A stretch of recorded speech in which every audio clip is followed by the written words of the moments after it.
Capitol Hill. Let's go back to House Financial Services Committee. Ben Bernanke's semi-annual report. Question from Scott Garrett from New Jersey. Let's listen in. The economic issues and the stimulus issues and how you sort of judge these things. As you know, the President's economic policy advisor suggested that as soon as this passed, that the, quote, we'll start adding jobs rather than losing them. Majority Leader Hoyer said there will be an immediate jolt. So if you look up, and I know it's hard from where you're sitting, Mr. Chairman, up on the, oh, you got one. Great. It's even easier then. This was what their original projections were. With the recovery plan is the dark line on the bottom. But if we don't do anything, things would be worse. It's the top line above there. And that's why, of course, we borrowed $800+ billion to try to fix it. Now, the next slide, slide 2, shows what really happened.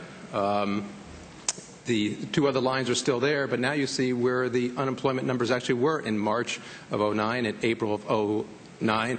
And we don't have this on a little screen, but we do have it on a board to show where it went after March, April. I guess it goes up to May and June, if I'm not mistaken. I don't see it here.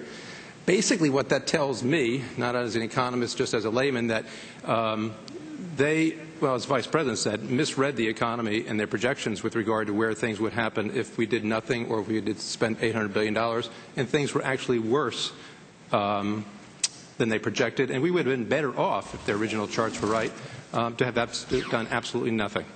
So your comment on that, and also I understand your earlier comment when I just stepped out of the room was that it's too early to tell.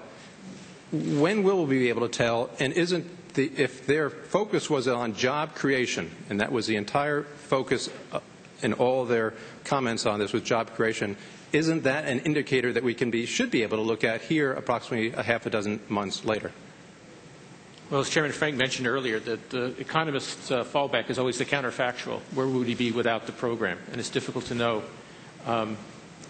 Clearly, the forecast that was made in January of this year was too optimistic. And then the question is, where would he be without the program? And it's very hard to know.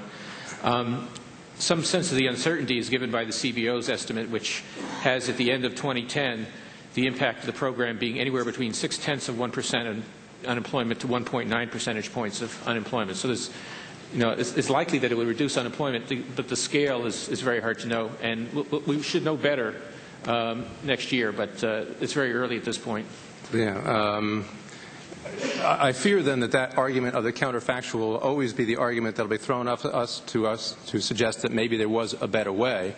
And even a year from now or a year and a half from now, when we get into the last dollar going out the door, they'll always say it could have been worse. So how would you retort to that argument? You have to use the best analysis that you can get.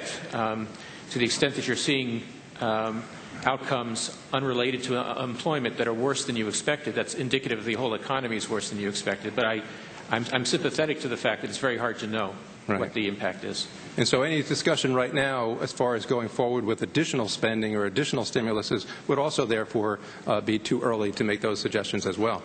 That's right. All right. Let's change subjects, go to the issue of monetary policy.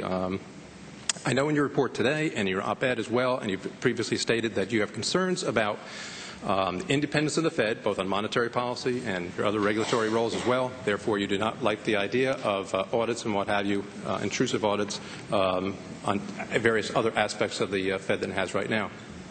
I would just suggest that in two areas that maybe the Fed over its history has not been as independent as some would suggest. In the area of monetary policy, I know we've had this chairman on at least a half a dozen occasions encourage that the Fed, both the current Fed and the previous chair, lower interest rates to keep the economy going, what have you. And of course, you've heard a number of economists who make the argument that it was the low interest rates that helped either cause or at least exacerbate the problem. So there's one area where Congress, and at least the chairman, is trying to weigh in and influence the Fed. And certainly the other area is on the regulatory role in the consumer protection area. For about 8 years under Republican leadership, we took a position that was not the appropriate direction to try to better the economy. Then under 2 years of Democrat leadership and what some would say is a pounding on the Fed in this area to go in that direction, suddenly the Fed goes in that area. So is it fair to say that the Fed may not be, even under the current constrictures, as totally independent as some would suggest that it is? And do you think it is helpful for the Congress to weigh in on setting monetary policy and setting consumer policy as well? On monetary policy, we do not take political considerations into account. We look only at the economy. You have the transcripts 5 years later. You won't see any discussion of politics. And I assure you that we make our decisions based on the long-run health of the economy. On regulation, I think the rules are somewhat different in the sense that Congress sets statutes, and those statutes create presumptions for what the regulators are going to do. With respect to regulatory policy, our independence is important, but it's not to the extent that monetary policy independence is. We have a similar relationship as other supervisors and regulators do to the Congress. Thank you. Gentleman from Minnesota. Thank you, Mr. Chairman. Thank you, Mr. Chairman Bernanke. I appreciate you being here and your work. If the Federal Reserve is given the authority to oversee systemically significant firms, what additional powers would it need to completely and successfully carry out those duties?